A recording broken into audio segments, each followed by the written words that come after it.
I just finished Act 1 of Clair Obscur Expedition 33, and the main focus of today's conversation and today's video is going to be surrounding GUSTAVE. Now, obviously, expect spoilers ahead for the entirety of Act 1. If you have not completed Act 1, probably don't watch this video. Now, I know I'm late to the party because I explained why. I'm not going to go into detail into that. Depending on when I release this, I might be way past Act 1. I might be done with the game. I don't know. But I would still highly caution going into the comment section, and I would also ask that you guys maybe don't spoil anything past Act 1 just in case. We will do a full review and a full conversation after I finish the game. GUSTAVE died at the end of Act 1, and I did not expect that. I'm gonna be honest with you, I did not expect him to die, and it freaking pissed me off, and it caught me off guard. And I do remember Charlie Cox's little viral moment that was going around Twitter, and it was saying that he showed up for this game because the agent called him, and he was only in the studio for about 4 hours, and that was it. When he said that, I thought to myself, if he's being like fully honest with himself and he was only there for 4 hours, then how did he record a full game? Because I looked up the length of the game and stuff, and it says that it's about 30 hours or 20 some hours if you rush it, and if you don't rush it, it could be 50, 60 hours. So it's like a really long game. So I'm like, damn, he got a lot of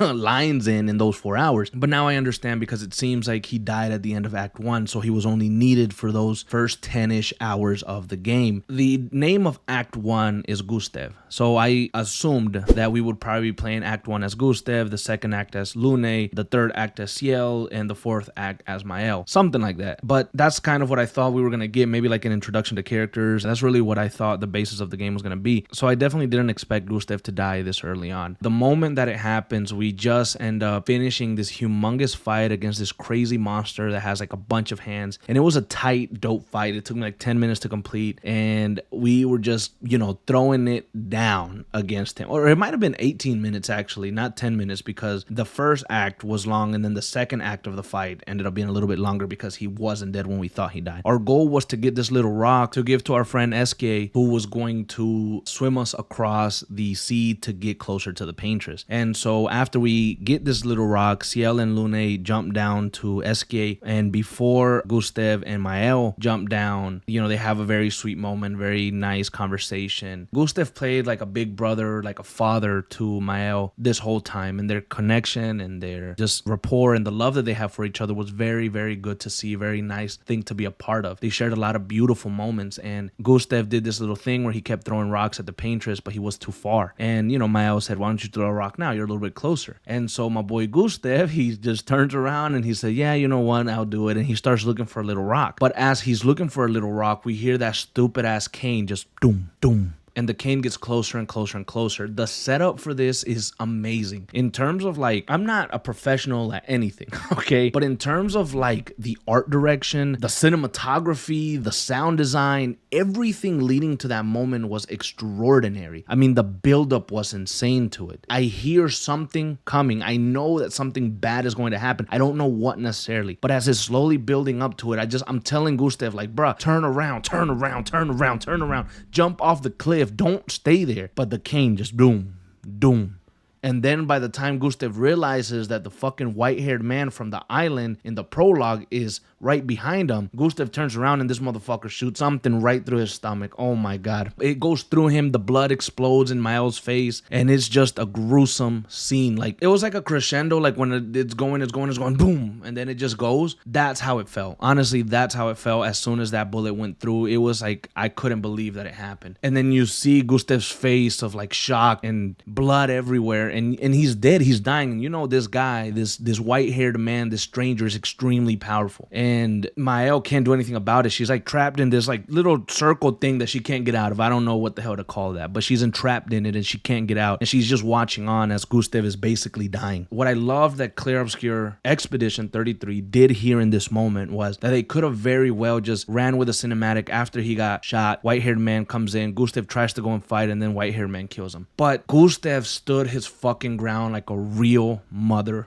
motherfucker. He saw him. He knew that his time was coming. He knew that he was dying, and he just slowly pulls out his sword. I mean, that's fucking badass. I'm sure some of you guys probably cried or were hurt like crazy, and I was hurt because I did not want that to happen. But to see him pull out his sword like a G and say, you know what? All right, motherfucker, about to fuck you up. That was so cool, and that is something that I don't see many games do, that where our character or a character that we like, that he was badass or something, he is dying in a game, they don't give us sometimes a chance to grab the controller and play a little bit more. So we were able to take control of Gustave and fight this white hair man. Not that we did any damage. I mean, it was almost embarrassing the type of damage that we were doing. We were taking like little bits of his health. It was nothing. But the fact that he was able to stand up and fight, it was a symbol of, I think, how far he came. Because in the beginning, after he faced the white hair man, he felt like a failure. He felt like he wasn't good enough. He wasn't strong enough. He wasn't able to save Mael. And he found this little corner and he was about to take his own life because of how devastated he was. But in this moment, when he faces the white haired man again, it was like a full circle moment. It was redemption. He knew he was dying, and you know what? He said, fuck it. I'm going to stand my ground. I'm not going to run away. I'm not going to try to hide. I'm going to fight. And he fought. He fought till his last breath. We were able to get a little bit of damage on him. Gustave did his final stand, tried to attack the white haired man. The white haired man executed him and killed him. It was brutal. It was cold blooded.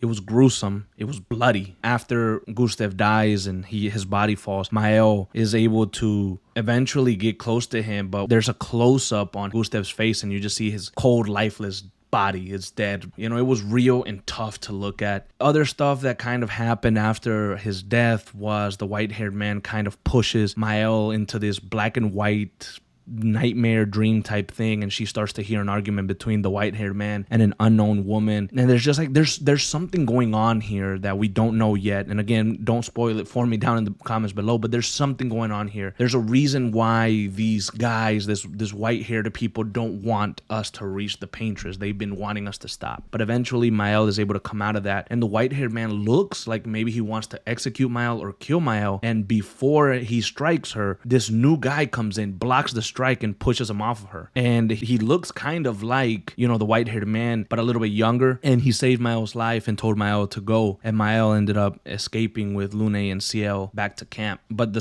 two strangers there had a conversation about what was kind of going on. Later on that night, after that stuff happens, we find Mael back at camp and she's just grieving, crying. And you can see how devastated she is, knowing that Gustave died, knowing that Gustave gave his life for this. But, you know, something that I am keeping with me is that all of these expeditioners are prepared for that. It feels like they're prepared to give their life for this. I mean, they kept saying for those that come after, so that's something that's like embedded in your brain, but it doesn't hurt any less. But you know that these characters know that can happen, and they're willing to face it head on. And I just think that was beautiful. But I also really love the quiet moments that the game gives you. The game allows you to mourn. The game isn't in any rush to move on to the next point. I mean, showing us Mael grieving by herself didn't need to happen. She was already grieving when she saw Gustave die the first time and when she escaped. But to see the aftermath again is something that I enjoyed. I'm glad that they gave us that time, and then you see Mael crying, you see her on her knees, and then you see Lune and Ciel get together and the conversations that they're having. These characters feel alive. These characters are so well written. These characters show emotions. They're scared. They're not like superheroes.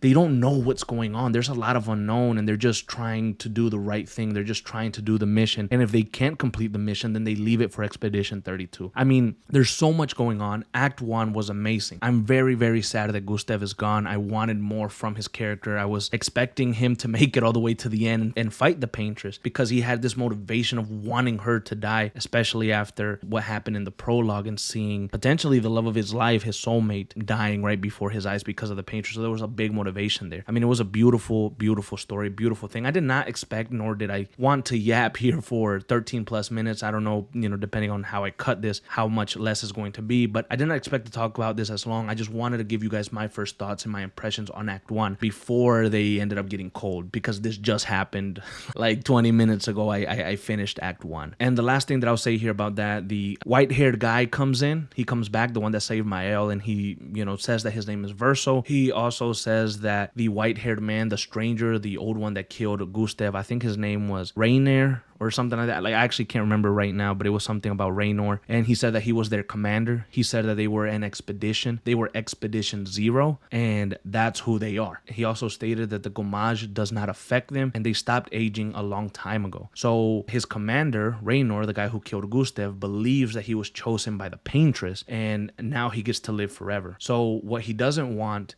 is these expeditioners to come, potentially kill the Paintress, and then he dies. Because he believes that if someone kills the Paintress, he will die. He does not want to die. He wants to live forever. So that is some of the motivations. We got a little bit of knowledge of what's going on behind the scenes. We got a little bit of who these strangers are and what they're doing. We still don't know who the little girl is with the cut-up mask or the unknown woman. So there's still a lot of unknowns that hopefully we'll figure out. But this video is dedicated to my boy Gustave and his final stand and going out like a badass.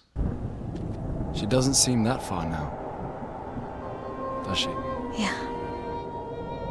Wanna throw one more rock? The others are waiting, but... You might reach her. Okay.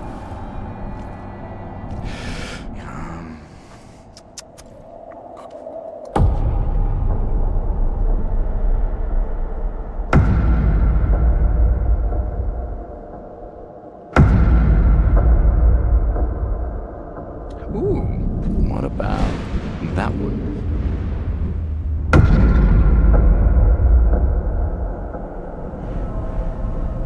Does it really matter?